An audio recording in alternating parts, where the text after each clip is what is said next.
pemrograman web ya. Oke. Nah, materi nanti akan saya share di grup aja ya. Nanti kalian bikin grup. Kalau yang belum bergabung di grup, nanti bikin grupnya yang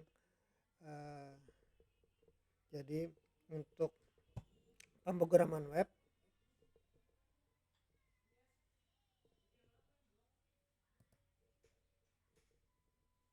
Saya coba share screen dulu ya.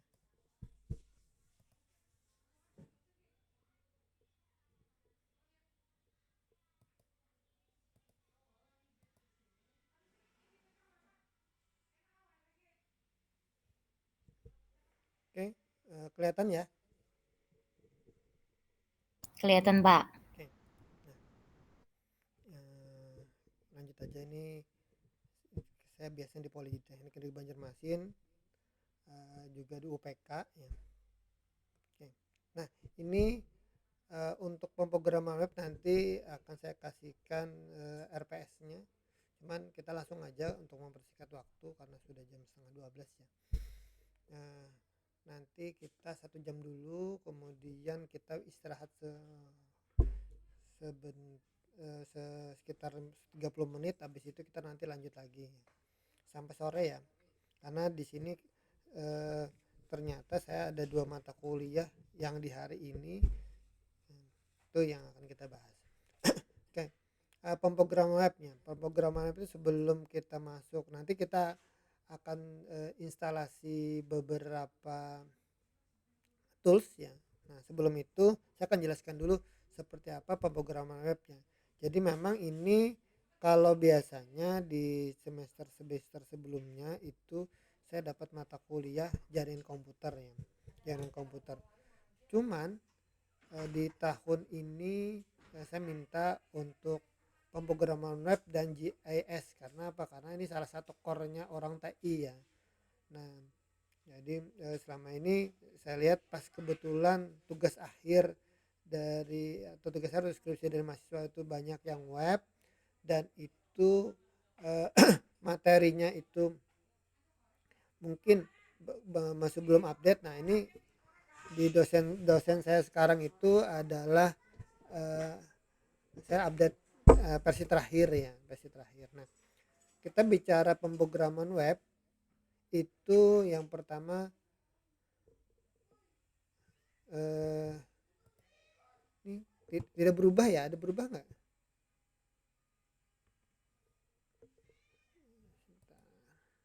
Saya coba stop share dulu. Nah, ini saya screen dulu. Saya salah ini Windows ini kali ya.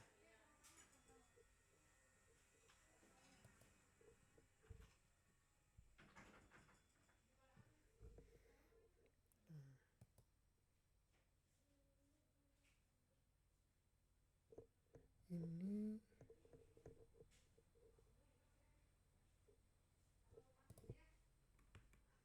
bergerak ya. Oh, gini aja deh. Ini nggak bergerak soalnya nih. Oke. Nah, gini aja ya. Ini desain best practice-nya. Yang pertama, sebelum kita mau bikin sebuah website atau aplikasi, nanti kita tahu dulu kira-kira tujuannya apa. Tujuannya untuk bikin website itu apa, atau mau bikin aplikasi itu seperti apa ya. Jadi kalau kita itu memiliki pekerjaan misalnya developer ya, developer web. Nah, kita ketemu klien. Nah, setelah ketemu klien kita pengen tahu dulu kira-kira klien ini mau bikin aplikasi apa gitu ya, atau hanya tampilan dari si websitenya, atau dia punya perusahaan, dia punya UMKM mau ditampilkan di web, atau bisa juga misalnya dia punya UMKM tapi mau jualan gitu ya, mau jualan, kita bikinkan aplikasi untuk mengelola penjualannya. Itu tujuan dari website. Kemudian siapa penggunanya. siapa penggunanya.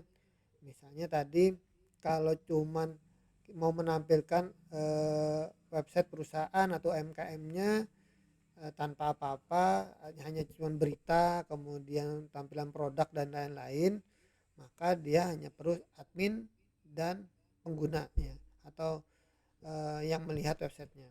Cuman tapi kalau misalnya dia adalah penjualan, misalnya penjualan aplikasi, yaitu aplikasi penjualan untuk UMKM misalnya ya, maka di sana kita akan bikin beberapa beberapa hak akses ya namanya. Nah, kemudian nanti yang akan saya contohkan itu adalah kita akan bikin eh, pengaduan ya, tiket pengaduan ya.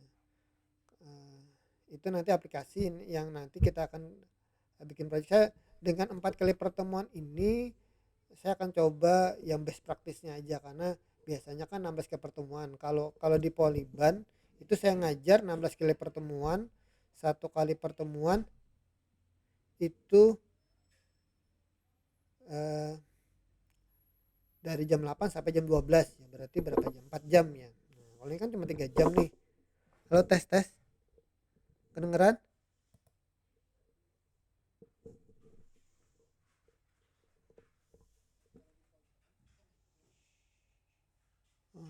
Delay ya.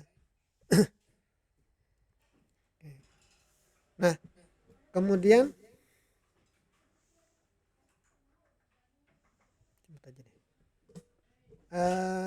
target bisnis yang dicapai ya. Target bisnis yang dicapai itu apa gitu ya. Nah, target bisnis yang dicapai itu tentu saja kalau kita mau bikin suatu aplikasi, yang ini salah satu yang jadi pertimbangan kita kalau misalnya aplikasi itu harganya berapa gitu ya. Nah, saya pernah bikin aplikasi yang harganya ratusan ribu, satu digit, dua digit sampai tiga digit, hampir 1 M.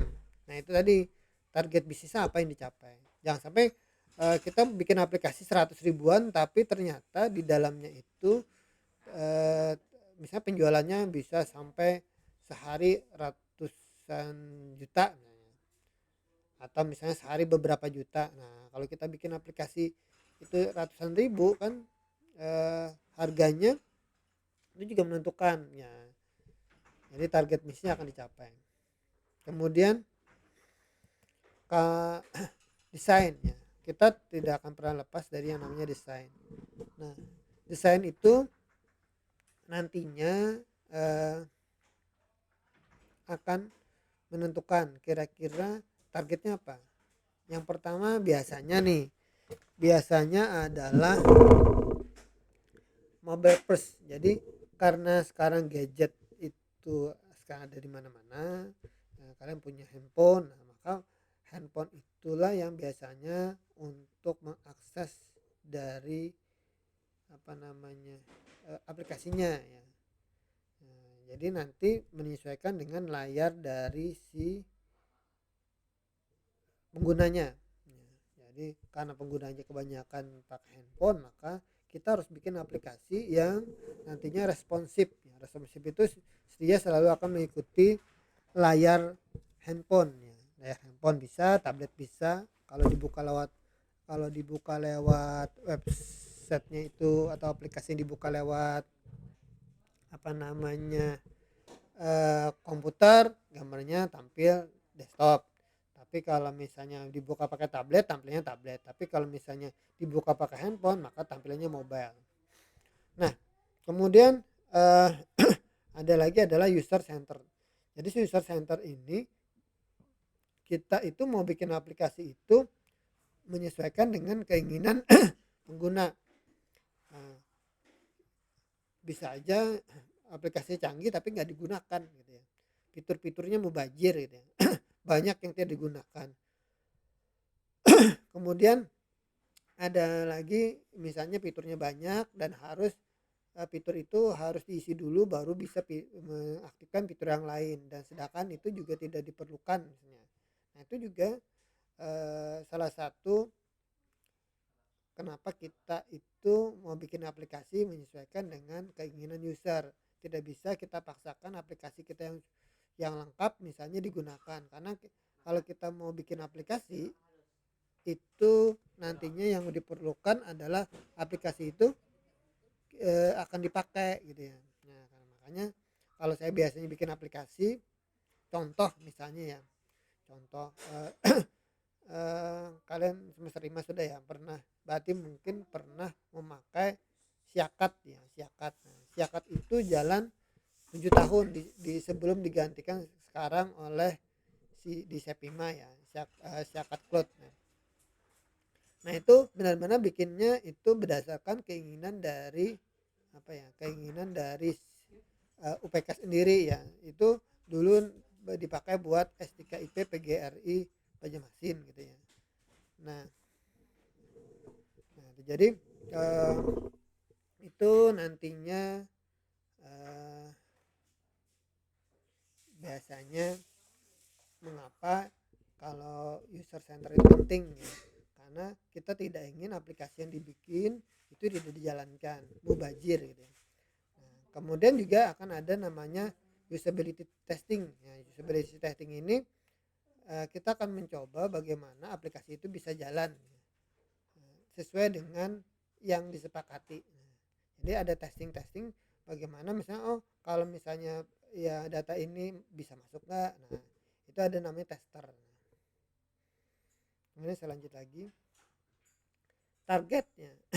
Nah targetnya apa kalau misalnya kita mau bikin aplikasi, jadi karena kita mau bikin aplikasi adalah pemrograman web berbasis web, maka pengen misalnya pengunjungnya betah di website gitu ya. Nah, itu biasanya website yang berupa website berita ya, website berita. Kemudian kalau misalnya website itu sosial media, maka nanti biasanya untuk meningkatkan intensitas percakapan.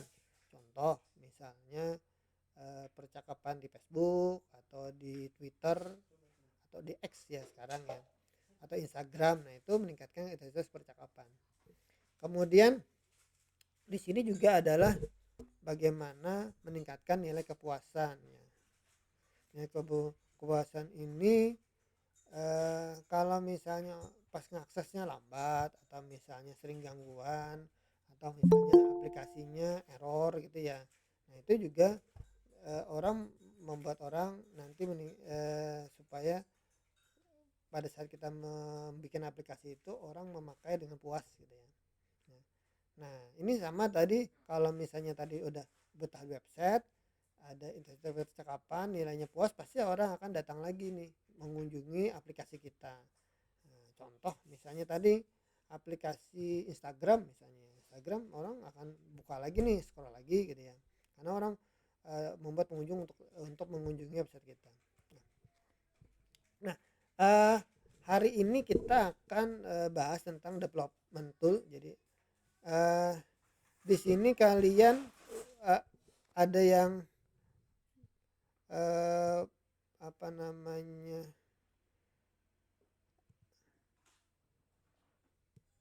ada yang belum punya komputer atau laptop?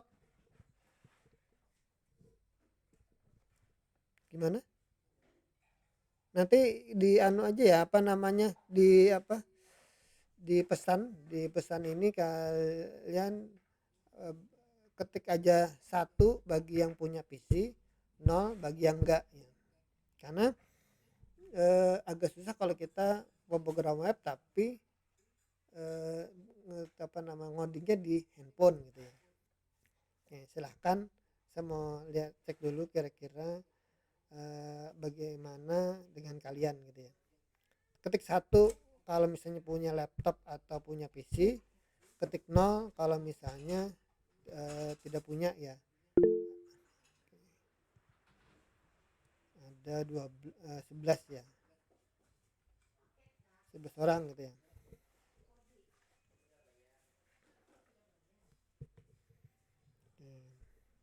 Yang lain jangan, nanti kita sebelum bahas development tools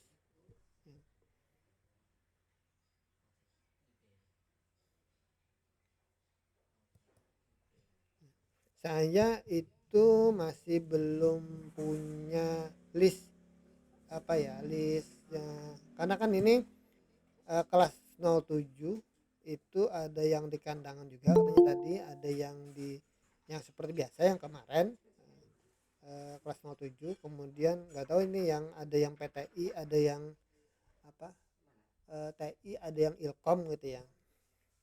Nah, karena dari situ ada gabungan apa namanya.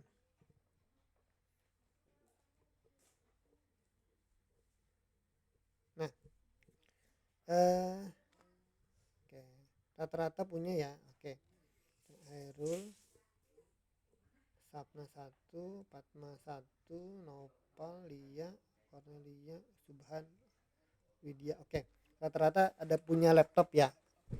Nah, jadi eh kita itu nantinya perlu laptop ya, perlu laptop eh, untuk mengcoding ya. Nanti ada materinya, kemudian nanti akan ada eh, tugas tugas itu tugas praktikum ya. Praktikum itu nanti akan dikumpulkan di Edlink. Saya masih belum semua bisa masuk ya, makanya saya juga bingung nih bagaimana mengumpulkan apa namanya tugasnya ya.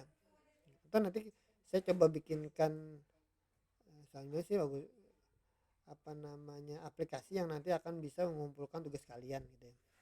Nah, pertama adalah laptop ya, karena kita akan menggunakan laptop atau PC untuk mengcoding ya. Jadi bisa Windows, bisa Mac, bisa Linux, nggak masalah ya. Jadi oh bentar ya. Ini adakah?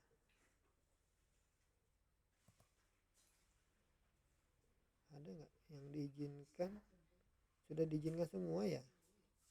Bapak ada yang bergabung? Izinkan siapa sih? Nah, semua itu sudah saya izinkan nih.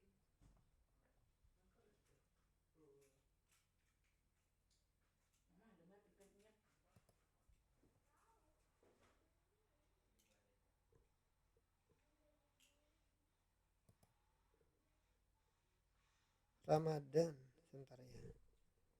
Ini stop sharing dulu ya.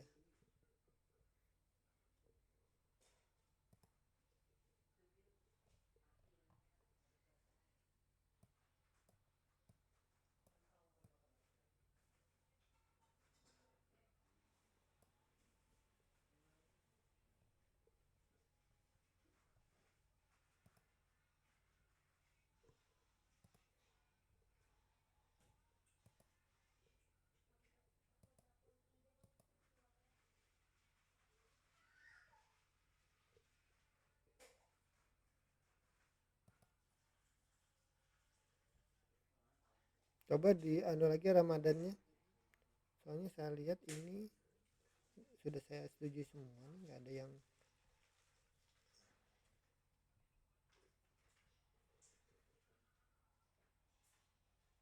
Oke, saya lanjut dulu ya. Oke.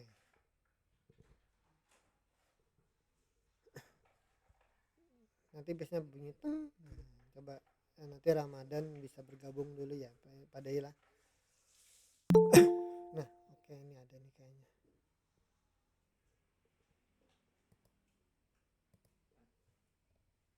Oke, nah sudah.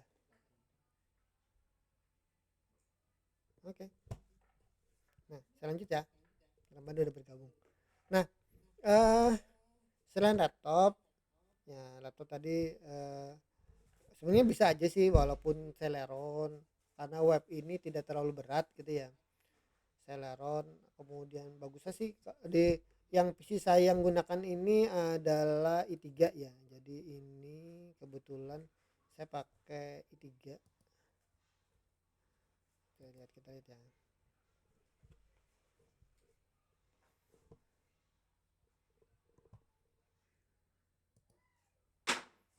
Oh ya. Nah, sebenarnya cukup ya, i3 cukup. Tadi kan lambatnya. Nah ini dia. Intel i3 Gen 7 gitu ya. Intel G377. RAM-nya kalau bisa sih 16. Kalau enggak ya 8 gitu ya. Walaupun i3 RAM-nya harusnya lebih besar gitu ya. Storage-nya ya lumayan. Ini saya juga barusan mau ganti 512 ya karena udah full gitu ya. Nah, itu cuman ini karena mau ganti harddisk dan eh, Windows-nya ini masih Windows 10 dan tanggal 15 ini mau di-off-kan Windows 10-nya. Jadi rencana kalau nggak hari sore atau malam nanti saya mau nginstalin apa namanya Windows 11 ya. Udah beli license-nya. Nah, kemudian saya lanjut ya. Jadi laptop Windows atau Mac ya, saya juga biasa pakai Mac juga ya. Itu nanti saya tunjukkan yang Mac di sebelah ini ada Mac. Nah ini sebenarnya nggak masalah ya. Kemudian ini text editor itu penting ya. Jadi kalian akan misal salah satunya aja bisa pakai Sublime Text, Bracket, Atom, Visual Studio Code sama iCode kursor ya. Nah kursor. Nah nanti kita pakai VS Code aja, Visual Studio Code ya. Jadi itu kemudian agar bisa diakses oleh luar, maka biasanya aplikasi yang kita bikin itu akan masukkan ke hosting namanya. Banyak hostingnya ya, banyak hosting yang disediakan. Cuman nanti itu memang jadi berbayar gitu ya. Jadi berbayar. Artinya dengan berbayar ini kenapa berbayar? Karena mau ditaruh di server orang ya, di server. Nah, di server ini nanti kita sewa ya, sewa hosting. Nah, sekarang sih sudah lumayan murah gitu ya. Ada yang 100.000 setahun, ada yang 200.000 setahun gitu ya. Nah, kemudian kita perlu yang namanya domain ya, domain. Nah, domain itu bisa disewa juga. Jadi ada yang si hosting biasanya dia menyewakan domain dan hosting ya. Jadi biasanya bayarnya per tahun. Tapi kita tidak perlu ini aja. Jadi untuk mata kuliah ini cukup dengan local host ya, nanti akan ditampilkan di komputer masing-masing, laptop masing-masing. Nah, itu jadi nanti diinstal, nanti ada proses instalasinya, nanti habis ini kita praktek. Kemudian nanti kita juga akan bikin yang namanya Git ya. Git. GitHub ya. Nanti kalian daftar akun GitHub ya, akun GitHub karena nantinya setiap perubahan itu akan kita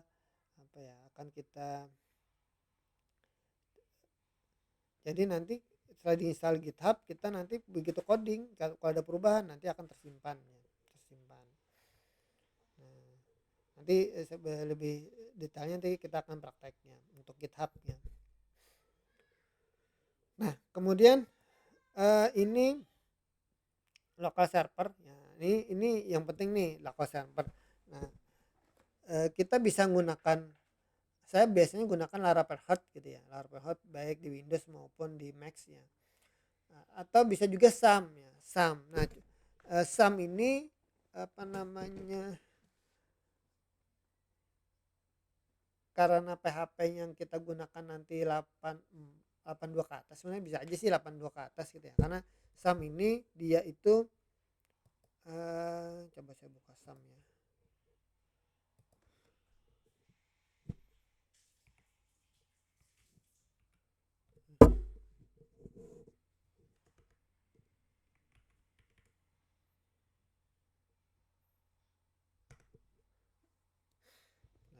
Apa ceprennya atau ini kenapa jadi lambat? Nah ini deh. Nah ini SAM. Nah kalian download SAM ya, download SAM. Nah ini, nah SAM ini yang di download adalah karena kita pakai Laravel itu nantinya framework kita pakai gunakan framework Laravel. Laravelnya itu versi terakhir versi 12, maka yang kita download adalah ini 8212 ya. Nah, 8212. Nah, kekurangannya si SAM itu masalahnya adalah dia agak susah untuk upgrade PHP ya, padahal PHP-nya bagusnya sih lebih dari 82 gitu ya. Sekarang kan sudah 85. Nah, itu tapi banyak kan kalau misalnya buat pemula ya nggak apa-apa pakai SAM ya, pakai SAM.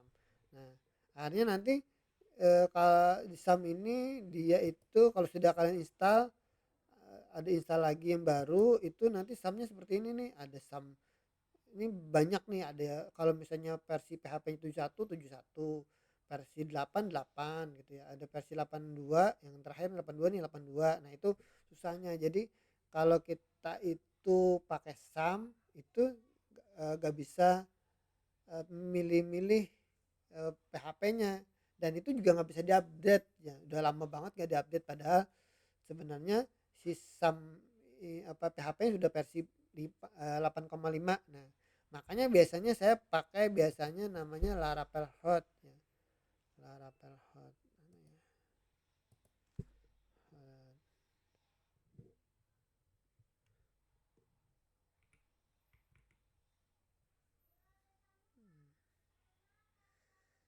ini Laravel Hot ya. Jadi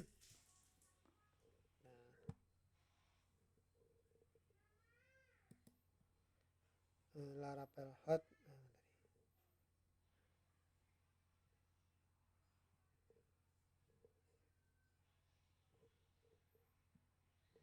ini dia. Nah ini Laravel Hot ya. Nah Laravel Hot ini nanti kita bisa tentukan PHP-nya versi berapa yang mau. Jadi di sini kita bisa milih-milih nih PHP-nya itu versinya banyak ya. Nah cukup dengan Laravel Hot, tapi kita bisa milih PHP-nya ya, PHP-nya. Nah itu keunggulan dari Laravel Hot, makanya saya jarang sekarang pakai SAM gitu ya. Tapi nggak apa-apa kalau misalnya download SAM juga masalah gitu ya untuk pemula. Nah, yang penting nanti di SAM itu kita perlu yang 82 ya, 82 nanti download aja 82. Kemudian saya lanjut lagi. Saya lanjut lagi. Bentar.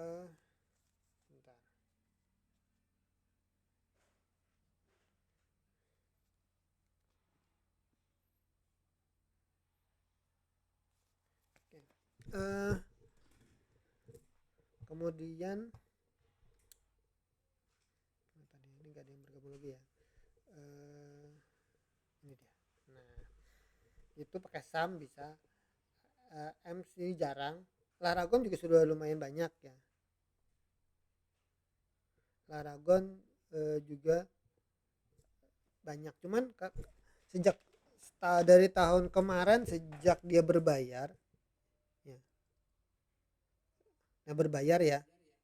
Nah berbayar ini akhirnya banyak orang pakai versi yang 6 ya, 6 masih gratis, tapi yang 7 dan 8 itu sudah berbayar.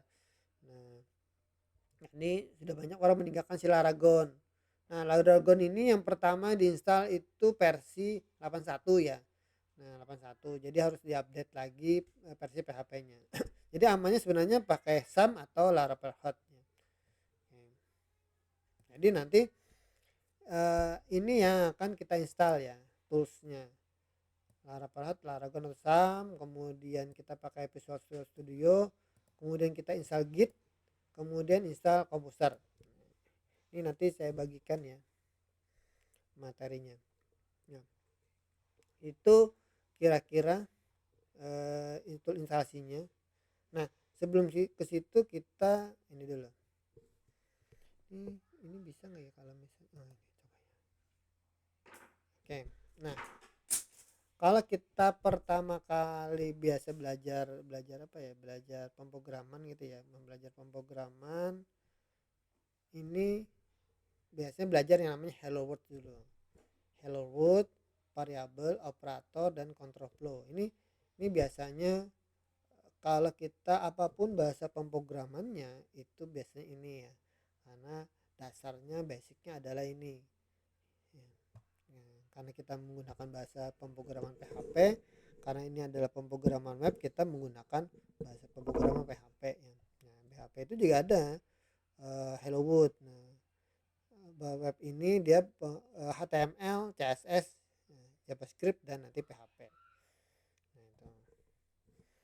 Kemudian setelah itu biasanya kita lanjut lagi kita bicara tentang array dan function. Karena nanti kita sudah menggunakan banyak data sehingga perlu data itu dimasukkan ke dalam sebuah array ya. Kemudian untuk berjalannya kita menggunakan fungsi ya. Nah, kemudian setelah itu ada lagi belajar tentang OOP, Object Oriented Programming. Nah, dikira bahwa dia sudah bisa menguasai satu bahasa pemrograman. Nah, jadi akhirnya cita-citanya menjadi programmer akan segera tercapai. Ini baru satu step nih, satu gunung yang harus dilewati gitu ya. Nah ternyata di luar sana masih banyak yang perlu kalian pelajari kalau untuk jadi programmer ya. Kalau jadi programmer, jadi untuk jadi programmer itu kalian harus tahu dulu nih kira-kira apa sih basic kita yang nantinya akan kita pakai untuk gunakan programmer itu apa. Jadi kalau saya itu jadi programmer sudah sebelum sekalian lahir kayaknya 25 tahun gitu ya. Nah, jadi berbagai macam bahasa pemrograman. Nah, cuman kita harus tahu dulu nih kira-kira apa namanya kita itu nanti mau pakai bahasa, kita mau expertnya di mana dulu nih gitu ya. Karena bahasa pemrograman itu banyak nih. Ini banyak nih kira-kira yang perlu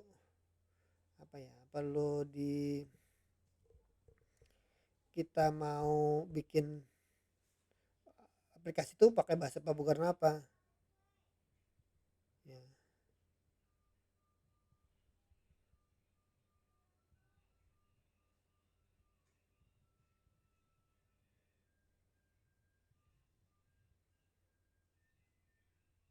Itu ya.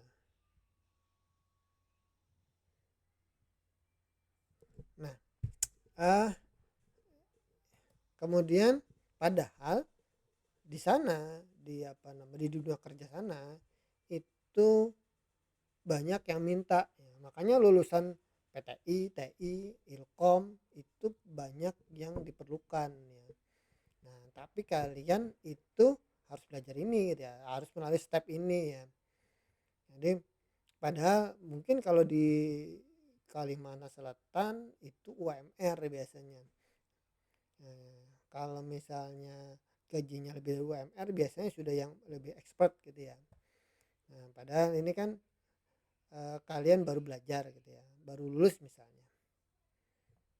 Nah, di sini banyak perusahaan-perusahaan yang mintanya programmernya yang full stack. Nih apa full stack itu nanti kita akan bahas ya. Nah, jadi sebelum kesini tadi kalau yang udah tidak punya jiwa programmer ya mending gue teknik lele aja ya, atau misalnya jualan apa atau gue jadi apa gitu ya. Nah, itu. Oke. Nah, jadi 6 hal yang dibutuhkan untuk berkarir kalau kalian berkarir di dunia IT ya. Selain jadi guru ya, jadi guru juga perlu ini ya. Yang pertama adalah ijazah gitu ya, ijazah S1 gitu ya, ijazah S1 atau bisa juga diploma 3 ya, atau diploma 4 atau S1. Nah, ini ijazah ini yang didapatkan dari perkuliahan. Jadi kalian kuliah, nggak bisa serta-merta ijazah itu tiba-tiba ada gitu ya. Nah, karena sekarang di sistem PDDikti, di PDDikti itu data kalian akan terekam. Semester ini mata kuliahnya apa, siapa yang ngajar, nilainya berapa, IPK-nya berapa. Itu data itu akan dilaporkan oleh perguruan tinggi. Jadi tidak bisa ujuk-ujuk dapat ijazah sekarang ya. Sudah beberapa tahun ini. Jadi susah kalau misalnya dapat apa ya, dapat ijazah abal-abal gitu ya. Nah, itu bisa di tracking nih. Biasanya perusahaan-perusahaan itu dia akan membuka aplikasi dari PDDikti. Ya, PDDikti itu nanti dia akan tahu, oh ini bener gak dengan NIM atau NPM ini namanya siapa, kuliahnya di situ statusnya apa, statusnya mahasiswa kah, adakah enggak gitu ya. Nah itu ijazah. Nah dengan ijazah ini adalah salah satu step kalian untuk bisa bersaing di level administrasi ya. Jadi misalnya ada lowongan pekerjaan nih, ada lowongan pekerjaan kalian diminta lowongan pekerjaan ini minimal misalnya D3, minimal D3 berarti D3, D4, S1 itu bisa, atau S2, malahan S2 juga bisa untuk mendaftar. Nah, bagi yang lulusan SMK karena tadi itu dia itu yang disyaratkan adalah diploma 3, maka apa namanya yang SMK, SMA itu tidak bisa untuk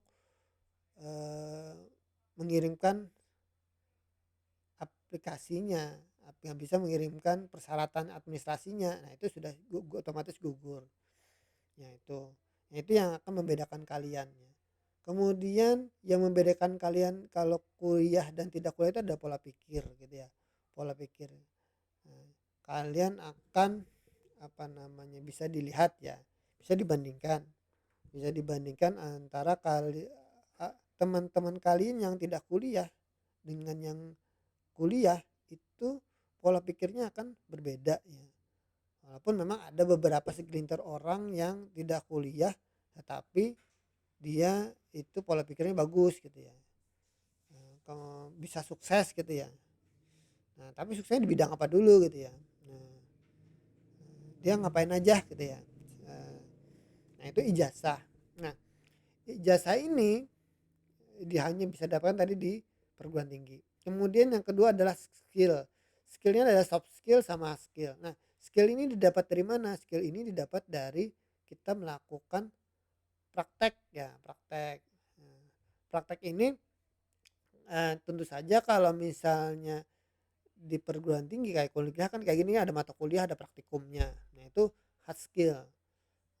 Bisa ikut beberapa misalnya pelatihan-pelatihan, bootcamp dan lain-lain. Itu hard skillnya.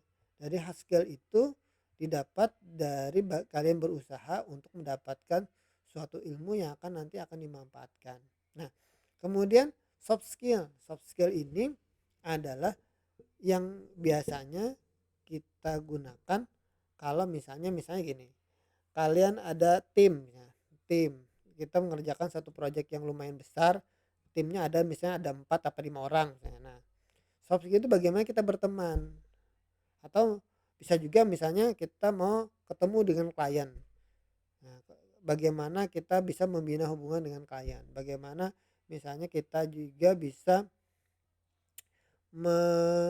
membuat antara misalnya ada pembicaraan klien dengan kita tuh nyambung gitu ya. Bagaimana misalnya kita bisa membawa diri kita ke kehidupan sosial. Ada beberapa orang yang misalnya programmer banget, ada yang programmer banget ya cuma bisa ngoding, tapi begitu ketemu dengan orang nggak bisa berbicara, nggak bisa berbicara sih, nggak bisa membawa diri gitu. Yang penting membawa diri itu adalah soft skill.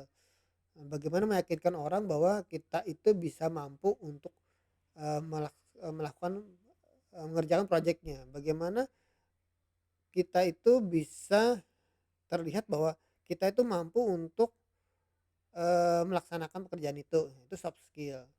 Nah, bagaimana tanggapan orang, itu soft skill gitu ya. Nah, jadi soft skill ini juga penting ya. Otak kanan, otak kiri gitu ya. Nah, itu. Nah, kemudian pengalaman ya. Pengalaman ini adalah guru yang paling berharga ya.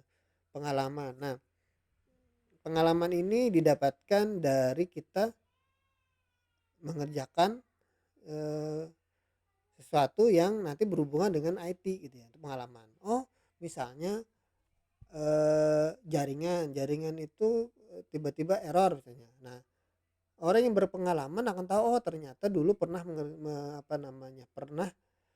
menangani hal ini. Nah, dia sudah tahu kira-kira solusinya apa. Atau misalnya kita ngerjakan project nih, mengerjakan suatu aplikasi, error, error misalnya. Nah, karena dia pernah itu mendapatkan error seperti itu, maka dia akan tahu solusinya apa. Nah, itu juga yang terjadi dengan yang namanya sekarang AI. AI itu dia menyimpan beberapa pengalaman-pengalaman dari orang, dia dikumpulkan segala macam, nanti dari situ kalau kita bertanya dia akan ngasihkan solusi. Nah, itu pengalaman.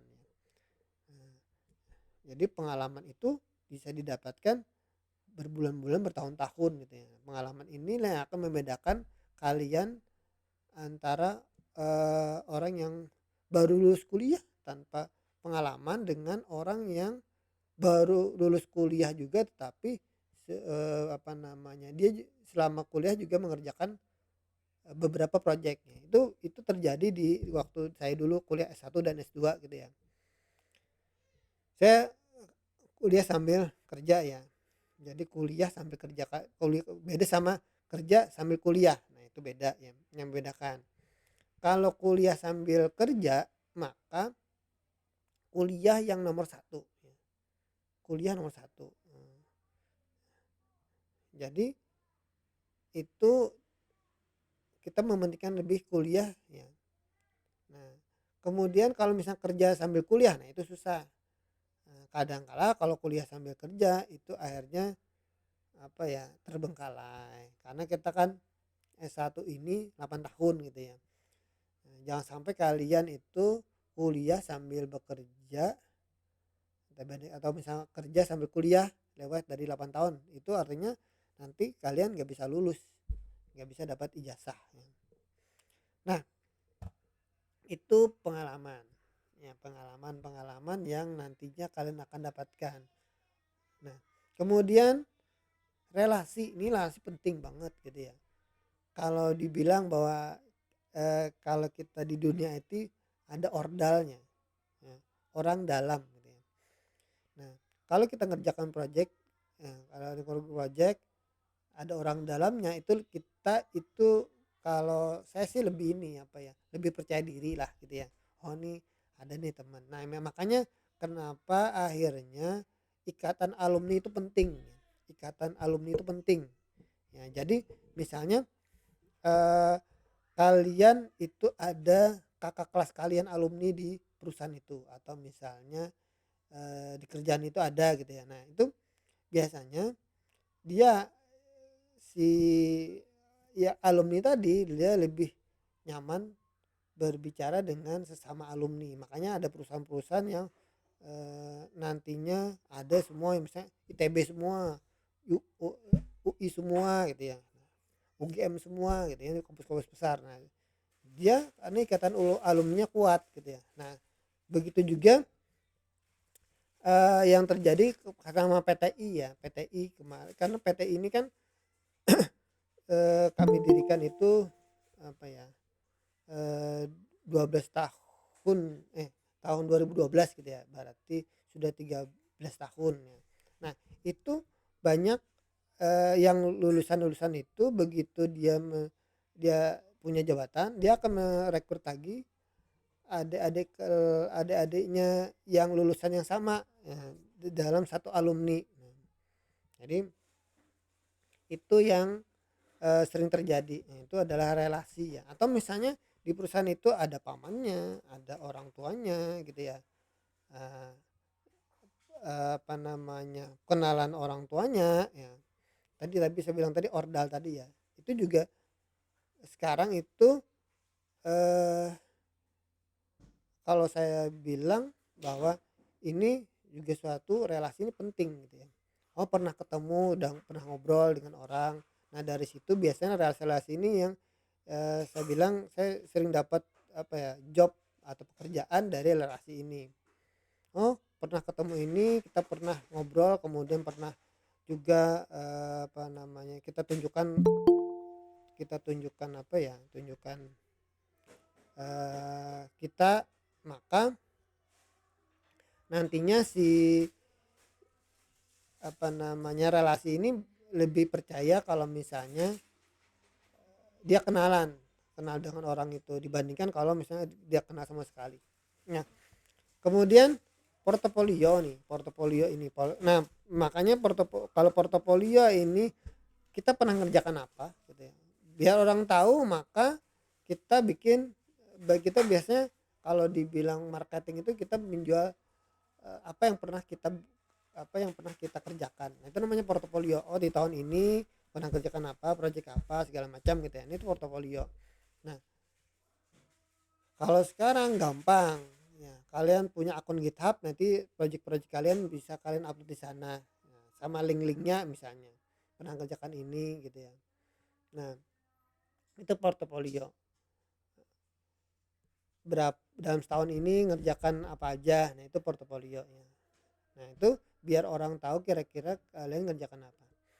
Kemudian adalah sertifikatnya. Sertifikat ini yang biasanya kalian dapatkan kalau ikut pelatihan kemudian diujikan. Nah, ada namanya sertifikasi ya. Sertifikasi itu yang diujikan. Kalau sertifikat itu ikut aja, tapi kalau misalnya sertifikasi itu nanti adalah ada ujiannya. Nah kalau kita semakin banyak ikut sertifikat, kita punya banyak sertifikat, maka kita bisa bergening dengan orang ya. Oh saya pernah mengerjakan ini, oh pernah kursus ini. Berarti kan paling enggak kan tahu dulu nih, kalau misalnya orang ngobrol tentang materi kursus itu, bahasa program itu, kita bisa nyambung ya. Dibandingkan belum pernah kita coba sama sekali ya. Nah itu sekarang banyak sertifikat itu bisa ikut pelatihan gratis ya, berbayar dan lain-lain. Nah jadi itu sertifikat ini yang nanti penting gitu ya. Nah contoh gini ya, ini sertifikatnya kompetensi ya. Ini misalnya tadi pengembang web pertama, jadi eh, apa namanya, pernah ikut sertifikasi ya, jadi ada pelatihan dan sertifikasi itu penting nih. Dan itu ada, dan ini diakui nasional, jadi ada badan nasional sertifikasi profesi. Oke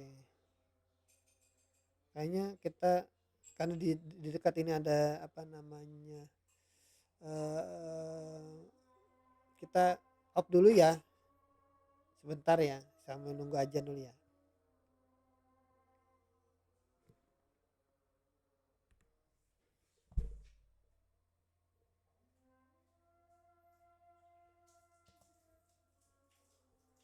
Udah.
kita lanjut lagi ya.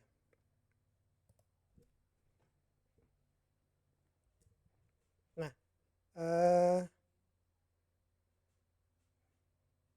kita nanti jam 12.30 ya, istirahat dulu, nanti jam 1 masuk lagi. Nah, saya lanjut dulu ini. Jadi ini nggak usah aja, ini waktu lebaran biasanya ya orang IT ya. Oke, nah ini adalah kalau kita sudah terjun ke dunia IT, maka jangan sampai seperti ini. Artinya ini si vampir ini takutnya sama matahari ya, matahari. Superman takut sama Krypton, tapi programmer jangan sampai takut dengan Light ID. Light ID itu VS Code gitu ya. Oh, codingnya banyak. Apa namanya, kalau kebanyakan kan banyak warna hitam ya. Nah, kalau Light ID itu kita bisa atur bahwa layarnya putih gitu ya. Nah, ini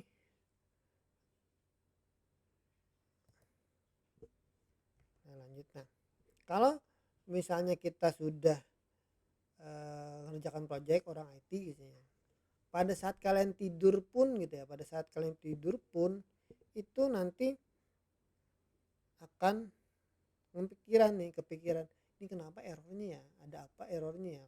Kalau dulu sih sebelum zamannya ada AI nya, ChatGPT, kursor dan lain-lain, itu mikirin dulu nih kira-kira kenapa ya errornya ya. Nah itu dia kepikiran sambil tidur gitu ya, karena misalnya seharian kok nggak dapet sih errornya, kenapa nih gitu ya. Nah kemudian di dalam otaknya kepikiran, oh ternyata errornya ini solusinya apa gitu ya, jadi misalnya bagaimana dia aplikasinya biar bisa jalan, dia ketemu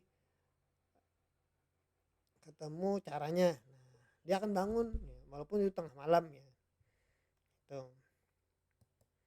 Nah ini jadi intinya adalah kepikiran terus nih, ini Light ID nih. Jadi di dalam otaknya itu bisa kan lihat, oh ternyata misalnya IP-nya berapa gitu ya, lain berapa, ini errornya apa, bagaimana rumusannya, kok nggak mau gitu ya. Nah itu kepikiran terus nih di sini. Nah jadi ekspektasi dan realita ya. Ekspektasinya coding nih, aku tulis ratusan ribu baris gitu ya, ternyata realitinya adalah kalian banyak gunakan Ctrl C sama Ctrl P, di blok, di Ctrl C, kemudian di paste. Nah, ini copy paste ini yang sering terjadi nih, banyak kan. Jadi jangan harap kalian ngetikkan puluhan ribu baris gitu ya, jadi tinggal copy paste. Nah kalau sekarang itu banyak copy paste. Nah kalau dulu sebelum ada AI, sebelum ada ChatGPT, kami biasanya para programmer itu lihatnya ke Stack Overflow. Ini kiblatnya orang programmer ya. Jadi di sini jadi kita bisa saling berbagi, kira-kira kalau misalnya ada error apa, kita akan buka Stack Overflow, cari yang mirip, walaupun sebenarnya itu adalah bahasa Inggris ya. Errornya biasanya yang tampil juga bahasa Inggris kan. Kalau misalnya di aplikasi itu errornya tampil bahasa Inggris, udah di copy paste di sini aja Stack Overflow, nanti akan dapat ketemu gitu ya solusinya apa. Nah itu biasanya. Kemudian kalau sekarang zamannya dalam beberapa tahun ini ya, 2-3 tahun ini itu sudah mulai Stack Overflow ini ditinggalkan ya. Karena apa? Karena ChatGPT itu dia juga mengambil sumber data dari Stack Overflow, sehingga kita bisa sambil berkomunikasi dengan ChatGPT-nya. Dibandingkan kalau misalnya si Stack Overflow ini kita cuman pastekan error, habis itu kita baca ya. Kita baca, terus kita coding di perbaiki datanya, perbaiki codingnya. Tapi kalau misalnya si ChatGPT gitu ya, ChatGPT atau yang lain, Gemini AI, kemudian macam-macam ya. Sekarang itu tinggal kita copy paste errornya, kemudian kita kasih prompt ya. Prompt ini yang nantinya dia akan menjelaskan kira-kira errornya apa. Itu lebih apa ya, lebih enak kalau misalnya kita itu bisa lihat di sana. Nah, itu ChatGPT. Beda ya, karena sudah pakai ya udah kita manfaatkan AI tersebut gitu ya. Nah, ini kalau kita berhadapan, ini adalah klien, ini ada programmer ya. Jadi kalau klien maunya mau terus nih, klien ini mau terus, jangan sampai kalian jadi seperti ini gitu ya. Iya terus gitu ya, padahal ngodingnya susah gitu ya. Oh ini kurang itu gitu ya. Kita harus juga berargumen bahwa oh yang seperti ini nanti perlu budget berapa gitu ya misalnya ya. Nah itu jangan sampai terjadi seperti ini gitu ya. Klien tuh dilindas terus, dia programmer itu akan dilindasnya. Oke. Nah, nah sekarang ini intinya nih, kalau kita ngerjakan tugas project gitu ya, biasanya kalau di kalian nih, saya sering nemuin seperti itu. Tugas diberikan atau project nih, nanti santai dulu kan, misalnya tugas seminggu nih, 6 hari itu santai dulu, nggak usah dipikirin gitu ya. Nah, nah di hari ke-7 kan misalnya itu kita ngerjakan 7 hari, di hari ke-7 udah mulai panik nih, padahal deadline-nya tengah malam, maka habis maghrib begadanglah nugas karena deadline itu misalnya tengah malam. Jadi akhirnya apa? Akhirnya pekerjaan itu tidak maksimal sehingga nantinya apa namanya itu menyebabkan kalian tidak maksimal dalam mengerjakan aplikasinya, jadi berantakan misalnya. Oh ini ada yang nggak jalan gitu ya. Oh ini kelupaan, stepnya kelupaan. Itu biasanya seperti itu. Oke, nah itu ya. Itu kira-kira apa namanya sebelum nanti habis jam berapa, jam 1:04 aja ya, saya juga belum makan soalnya. Jam 1:04 ini saya off-kan dulu aja untuk menghemat bandwidth kalian juga. Nanti di jam 1:04 itu kalian siapkan laptopnya ya, siapkan laptopnya, kita akan instalasi ini apa namanya aplikasi ya, yang tadi itu aplikasi nanti ini kalau nggak salah ya 1/4 ya. Nah, ini kok lambat ya, saya lihat dulu deh kenapa jadi lambat ya.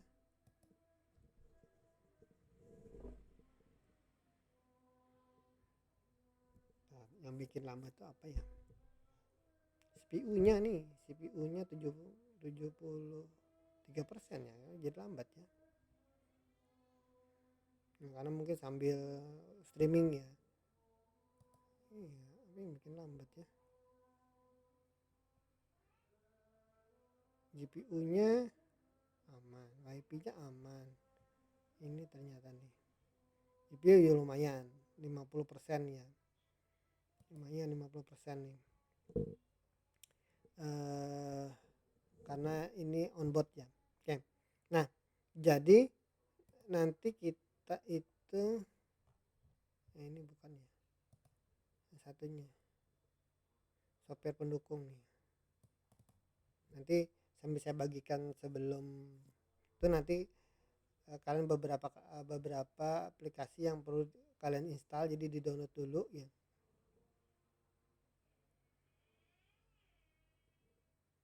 Nah, ini agak lambat nih. Nah ini software pendukung yang PHP dan lain-lain, komputer tadi, database server dan lain-lain. Itu nanti buat setelah jam 1:04 ya, 1:04. Jadi ini saya upkan dulu saya off-kan dulu, kemudian nanti kalian bisa bergabung lagi dengan link yang sama di 1/4. Mungkin itu dulu yang bisa saya sampaikan. Saya tutup. Wassalamualaikum warahmatullahi wabarakatuh. Waalaikumsalam warahmatullahi wabarakatuh. Saya off-kan ya. Stop screen dulu.